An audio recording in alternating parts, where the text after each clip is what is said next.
Malaking pugita naman yung lulutuin nga natin ngayon mga guys. Kasi ngayong araw, ay celebrate natin yung 7 million followers natin dito sa Facebook. Na hindi lang ito celebrate natin. Double celebration nga to mga guys. Na unexpected nga to. Nasabay nga kayo magse-celebrate ni Erica dito sa rest house. Kaya naman tara, sabay-sabay tayo mag-celebrate.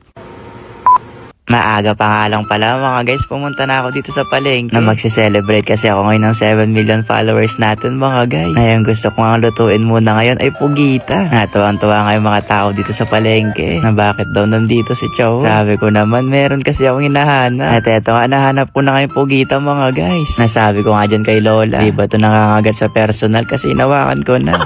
Hindi naman daw. Kaya naman binili ko na nga yung 2 natirang pugita. At nagpaalam na rin ako dito sa palengke. Para na din mahugasan at malinisan na rin to. Daw nalinis na rin naman to mga guys. Pero gusto ko pa rin siya linisin. Kasi alam ko may part pa rin na kailangan tanggalin dito sa loob. Nakatulad nito mga guys. Na medyo malaki pala talaga siya. Kaya naman tara na mga guys, lutuin na natin to. Na parang masarap yata to gawing calamares. Pero sobrang dami naman kung calamares lahat to. Kaya siguro gagawin na lang natin tong paksiw. Chot! De sa pugita nga. Yung masarap talaga niluluto dito ay adobo. Oh, chawat, parang alam mo talagang lutuin yan, no? May napanood lang din kasi akong gumawa nito mga guys. Ay mukha talaga siyang masarap. Kaya sabi ko talaga no, kapag umabot na ako ng 7 million followers, ito talaga yung lulutuin ko. At eto, umabot na nga tayo ng 7 million. Na grabe mga guys, sobrang dami nyo. Pwede hingi akong tagpipiso. Chawat. Pero seryoso, di ko talaga expect na aabot tayo sa ganito. Na ang dami nga naturo sa akin ng pagbablog. Na isa na tong pagluluto. Kasi dati talaga di talaga ako marunong magluto. Na isa din ako sa mga anak na nagsasabi na pagising maano ulam. Tapos sasabihin ni mama, eto pugita. Chot! Bago nga natin lutuin tong pugita, palalambutin na nga muna natin. Natignan nyo to mga guys na para rin nagpasalon tong pugita kasi kinulot ko siya. Down firm yung tawag dyan. Kaya sa mga gusto magpakulot dyan, i-PM nyo na lang siguro ako no. Habang iniintay nga natin siyang pakuluan, mag-uumpisa na rin siguro akong maggisa dito. Sa pagigisa, syempre kailangan natin ng bawang tsaka sibuyas. Na maglalagay din pala ako ng luya para matanggal yung langsa. Na medyo malansa kasi yung pugita. Na nangamoy pugita na rin ako dito mga guys. Nabuti na lang talaga, di niyo ako naamoy dyan sa video. Na eto na yung octopus mga guys. Hiniwa lang namin siya sa mga maliliit na parte para mas mabilis nga siyang nguyain. Naglagay nga lang ako dyan ng pamintang duwog-duwog, ng toyo, asukal, at saka syempre hindi pwedeng mawala tong gata kasi adobong gata nga tong luto. Sobrang bango na nga neto mga guys. Kaya naman tara na, kumuha na kayo ng plato dyan kasi malapit na nga tong maluto. Naglagay pa nga ako dyan ng evap kasi para medyo creamy siya ng konti. Ang dami ko palang nalimutan. Naglagay pa ako ng kalamansi at saka yung natirang onion leaves kanina. Na eto na nga pala yung finish look nung nagawa nating adobong pugita sa gata. Ang bango na nga mga guys. Kaya tara na, taste test na natin to.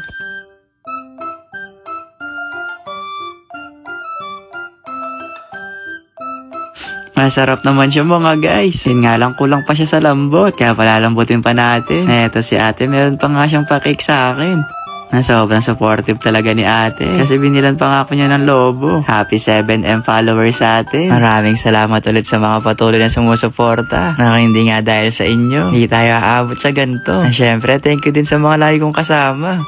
Na sila nga'y laging tumutulong sa akin. Kung saan man ako magpunta. Na double celebration pala to mga guys. Hindi lang ako magse-celebrate ngayon. Napanigurado ako, kilala nyo rin siya. Now, si from this to this. Nawalaan nyo na lang siguro dyan kung ano yung sineselebrate namin dito sa rest house. Nabangan nyo lang siguro sa vlog niya. Basta sobra kami nag-enjoy dito. Para lang kayo bumalik sa pagkabata. Kasi para nagkaroon nga ng playground dito sa rest house. Na syempre, pinatastes ko rin pala sa mga kasama ko dito niluto natin kanina. Na nagustuhan naman din nila mga guys. Akala ko kasi nung una hindi. Pero nasarapan naman sila sa niluto natin. Kaya naman happy 7M ulit.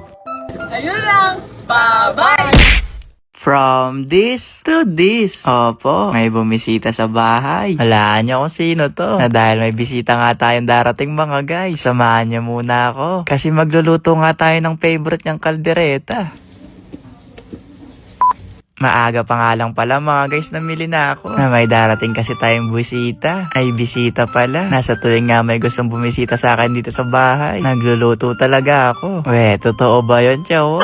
Ang dami ko nga napamili kanina. Merong sushi, mangga, gulay, at saka syempre yung pinaka-importante yung baka. Na baka kasi lulutuin ko ngayon. Na baka sakaling magka-jowa ng mga guys. Charot! Unahin ko na nga muna palang hugasan tong baka. Kasi kailangan nga natin tong mapalambot kagad. Ito yung pinakamatagal sa pagluluto ng kaldereta. Kaya kailangan talaga natin tong unahin na papalambot. Naglagay nga ako dyan ng cube at saka ng asin para ba mas magkaroon ng lasa yung baka. Pressure cooker pala yung ginamit ko dyan mga guys. Kailangan kasi talaga lumambot ng baka. Kasi baka kapag kinain to ng bisita matanggal yung ngipin niya no. Kaya habang pinapakaluan niyo yung baka mga guys, sisimulan ko na ang balatan tong carrots at saka na din tong patatas na para ba magluluto ulit tayo ng minudo ng mga guys. Pero kaldereta to. Ay, kaldereta ba o fritada? Basta kung ano ang pangalan nito. Ang importante ay malaga makaluto tayo ng masarap na ulam. Kaya naman from this, ay wala pa. Mamaya na tayo magtuto this mga guys. Basta ito na nga yung mga gagamitin nating sangkap para makabuo nga tayo ng kaldereta. Na umuusok na nga tong pressure cooker. Na ito na nga yung sign na malambot na nga tong baka. Kaya na mag-uumpisa na tayo manggisa. Ay, magpiprito muna pala. Kasi kailangan din natin palambutin tong carrot. Saktong lambot lang naman mga guys. Kasi baka maging mashed potato naman tong patatas, no? Sinabay ko na din tong bell pepper. Grabe mga guys, sobrang bango na ng niluluto. Ay, chawat, ano mabango? Prito pa lang yan. Pero andito na nga tayo sa exciting part, sa panggigisa. Ito talaga yung tunay na mabango. Ewan ko nga ko lang. Gusto ko talagang nakaamoy yung ginisang bawang tsaka sibuyas. Nakaunti lang pala yung paste na nilagay ko para hindi siya ganun kaasim. Hindi kasi ganun kahilig sa maasim yung babaeng yun. Kaya tinansyahan ko na lang dito. Tapos yung pinagkulo ang baka kanina mga guys. Ito yung gagamitin nating pang meko sa sabaw para mas maging malasa nga tong kaldereta natin. At para mas maging malasa pa, maglalagay tayo ng Erica. Ay, mali pala. Toyo pala yun. Naglagay din akong pamintang duwog-duwog, asukal, sili, at syempre yung baka. Hindi nga na-videoan tong baka mga guys. Gusto ko sanang kunin ulit para ma-video. Pero baka no oras na tayo matapos. At saka baka maubos pa yung sabaw kung iisa-isahin ko. Kaya pwede na yan. Lalo na malapit na daw dumating yung bisita. Ay, bisita pala. Kaya naman bibilisan ko na to. Kasi malapit na rin tong matapos. Kaya naman fast forward mga guys. Eto na nga yung naluto kong kaldereta. Tara, kain na tayo. Ay, mamaya pa pala tayo kakain. Maliligo muna ako. Kasi pinagpawisan nga tayo sa pagluluto. At eto nga, dumating na yung bisita. Ay, bisita pala. Na nahiya pa nga siyang pumasok. Nasabi ko, wag mahiya. Kasi si mama yung bahala mag-interview dito. Dahil lahat ng mga nakakasama ko talaga mga guys. Pinapakilala kay mama. Kasi para alam niya kung sino yung mga nakakasama ko. Natawang-tawa nga yung kaibigan ko to. Nasabi ko sa kanya, wala muna diet ngayon. Lalo na masarap yung ulam. Kaya may taste test muna namin to mga guys kung masarap ba tong naluto.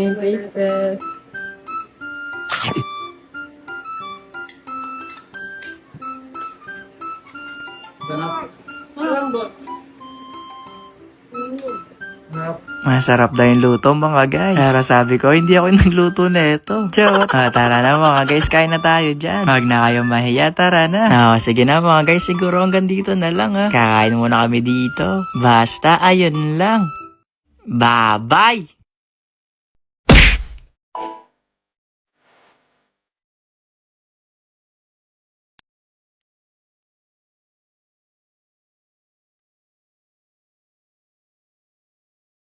Ako na muna pala magbablog ngayon. Yung kapatid ko kasi hindi pa umuwi hanggang ngayon. Ewan ko ba doon kung saan nagpupunta. Kaya ako na muna yung magbablog.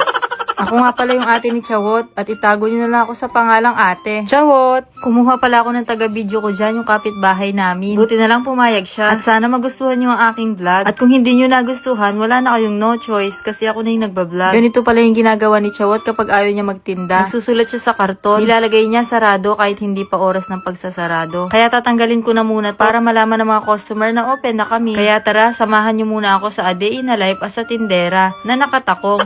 Pagbukas ko nga ng tindahan, may bumibili na. At heto, dumating na pala ang aking kapatid. At eto lang pala na malengke siya. At ibibigay ko na sa kanya ang vlog. Ayun lang ang aking vlog. Bye-bye!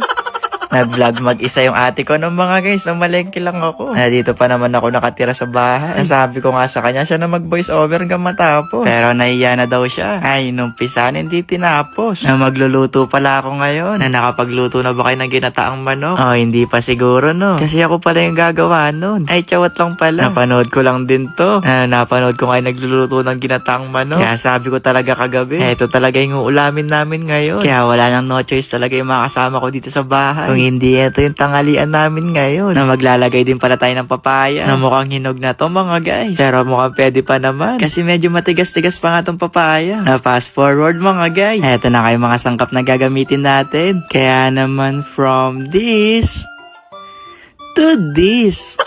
Ay, mali pala. Tara na mga guys, igisa na natin tong manok. At na makakain na tayo. Na malapit na kasi mag alas 12. Kaya kailangan na natin tong matapos. Pero mabilis lang din naman tong mga guys. Na para di na kayo malito kung mauna ba yung bawang o sibuyas. Inuna ko na yung luya para walang away. Pero syempre mas maganda pa rin kung unahin mo talaga yung sarili mo. Ay, selfish yarn. Chot. Dahil inuna ko na nga muna yung luya. Para ba mawala yung lansa ng nokma. At saka kailangan talaga tong unahin. Para ba mas mapalambot. Na alam nyo naman siguro may mga senior citizen na tayo dito sa bahay. Gusto talaga nila kada lutong malambot yung pagkain. Naglagay lang ako ng tanglad, pamintang duwog-duwog, seasonings. Ito medyo dinamihan ko ng konti. Ay, ano ba yan, chawon? Madami na, konti pa. Basta yun, konting patis lang.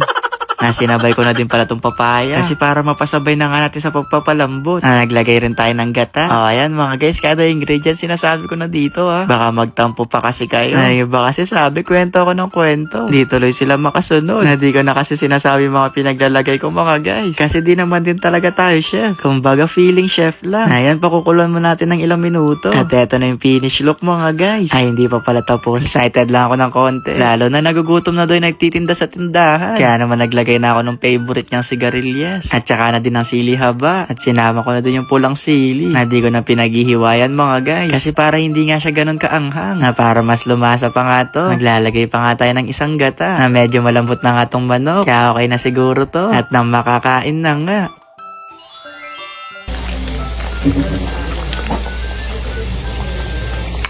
Ang bango nga ng naluto natin ngayon. Kumuha na kayo ng platito dyan. At nasabay-sabay na tayong kumain. Pero wait lang, taste test ko muna to. Ang sarap nung kanin mga guys. Sino nagsaing neto? Ay, mali pala. Ito pala yung niluto natin mga guys. Kaya ito yung taste test. Ang masasabi ko nga dito sa naluto natin mga guys, mainit. Ayun lang, bye-bye. Chot! Di ba mga guys, masarap naman siya. Kaya naman tinawag ko na rin si mama para ma-taste test na rin tong luto ko. Hindi niya na daw dinamin yung kanin. Kasi panigurado daw, makakarami na naman daw siya ng kain. Nagdo-diet pa naman yan si mama. Kaya sabi ko sa kanya pagkatapos niya dito, mag-thumbs up para mukhang masarap yung niluto ko. Masarap ka magluto. Yan o. Narinig nyo yun guys Baka sabihin nyo, wala nagsasabing masarap ako magluto. Ayun lang. Bye-bye!